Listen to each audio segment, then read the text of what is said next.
So you've got your stockpile, your bugging plan, and you're ready to ride out the storm, or so you think. Bugging in is not just about sitting tight and waiting for the world to fix itself. One wrong move can turn your survival haven into a disaster zone. From wasting supplies to making yourself a target, these are the top 20 mistakes preppers make when bugging in. 1. Talking about your preps. Loose lips sink ships, and in a crisis, they can also empty your pantry. The last thing you want is your unprepared neighbor remembering your crazy stockpile when their fridge is empty. Desperate times turn friendly folks into scavengers. Keep your prepping on a strict need-to-know basis. No flexing your 50-pound rice bags on social media. When shit hits the fan, silence is golden, and so are your cans of Spam. Number 2. Not keeping preps hidden. If your backyard looks like a mini survival compound, congratulations, you've just become the neighborhood Costco. Having a rain catchment system, solar panels, or stacked firewood is great unless everyone can see it. Desperate eyes will notice who's thriving while they are barely surviving. Keep supplies out of sight and avoid unloading bulk groceries in broad daylight.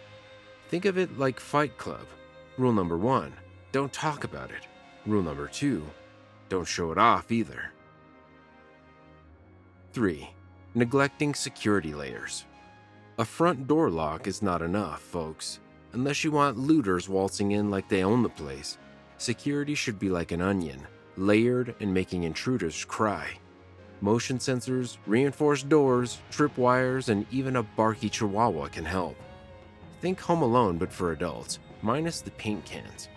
The harder it looks to break in, the less likely someone will try. Be the house that screams, not worth the trouble. 4.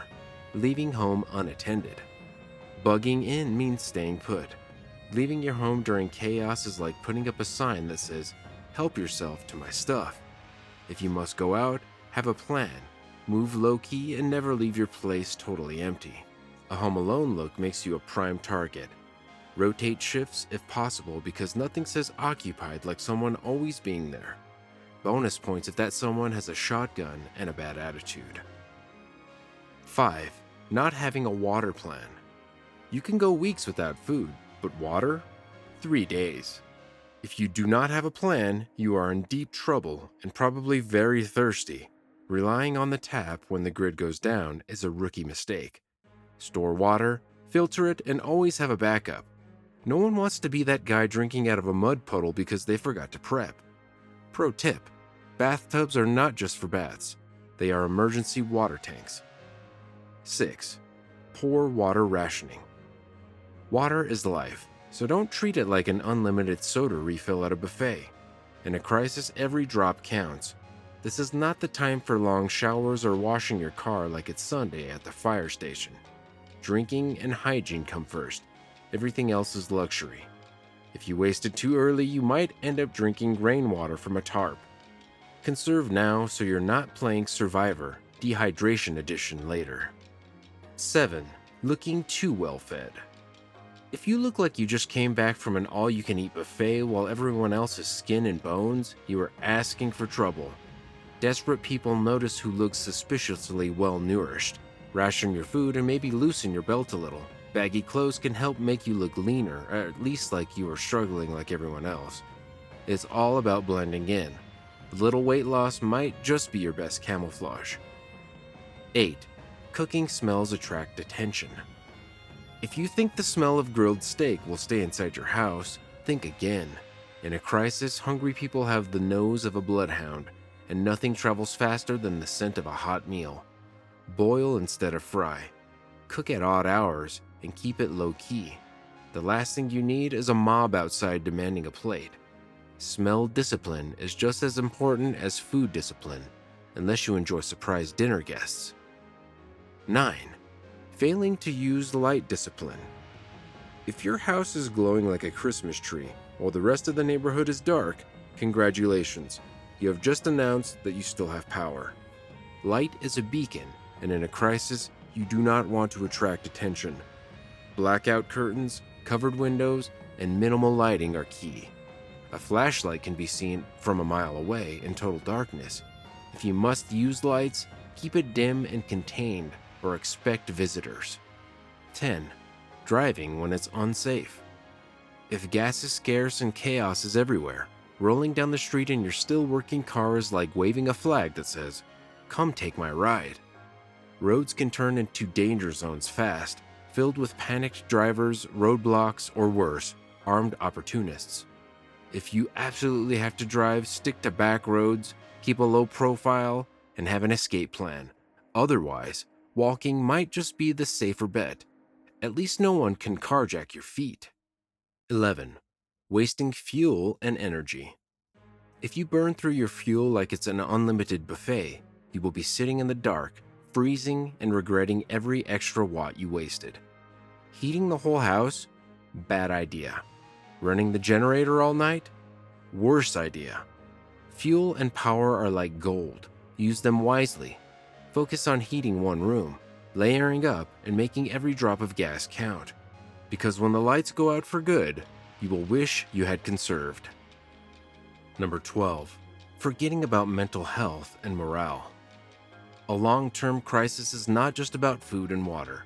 It's also about sanity. Sitting in silence, staring at the wall like a zombie is a fast track to losing it. Bored people make dumb choices, so stock up on books, board games, or even a deck of cards. If you have kids, keeping them entertained is mission critical. A little laughter goes a long way. Do not let boredom be the thing that breaks you. 13. Not establishing neighbor relations. Going full lone wolf might sound cool, but in reality it makes you an easy target. The guy next door might be the one watching your back when things get rough. You do not need to be best friends, but a little goodwill can go a long way. Help out when you can, stay on good terms, and build trust, because when the world falls apart, having a few allies beats being the guy no one likes. 14. Overusing supplies early on.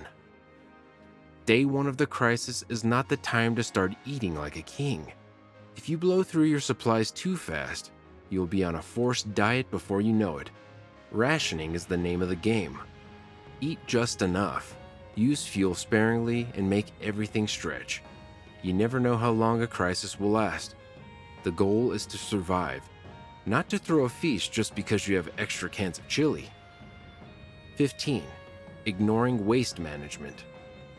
Trash and human waste do not just disappear when the garbage truck stops coming. Let it pile up and suddenly your home smells like a landfill. Worse, pests and disease will show up like uninvited guests. Set up a burn barrel for trash, keep waste away from living areas, and have a plan for sanitation. A simple bucket toilet setup beats the nightmare of an overflowing bathroom, because in a crisis, the last thing you want is dysentery. 16. Not stocking up medical supplies. If your first aid kit consists of a single Band-Aid and some expired ibuprofen, you are in trouble. In a crisis, medical help may not be available, and a small cut can turn into a big problem. Stock up on bandages, antiseptics, painkillers, and the essentials. Bonus points if you learn some basic first aid, because nothing says a bad day like realizing you do not know how to treat a wound while holding a first aid manual upside down. 17. Failing to account for special needs. Prepping is not just about food and water, it's about your specific needs. Got prescription meds? Stock up. Allergies? Plan ahead. Have pets? They need food too. You do not want to be that person bartering canned beans for a bottle of insulin or trying to convince your dog that rice and beans are a gourmet meal. Prepping means thinking beyond the basics because being unprepared for your own needs is a next level fail. 18. Over-relying on modern tech.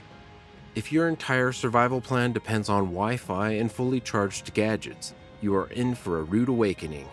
When the power goes out, your security cameras, smart fridge, and Google Nest are worthless. Backup plans matter.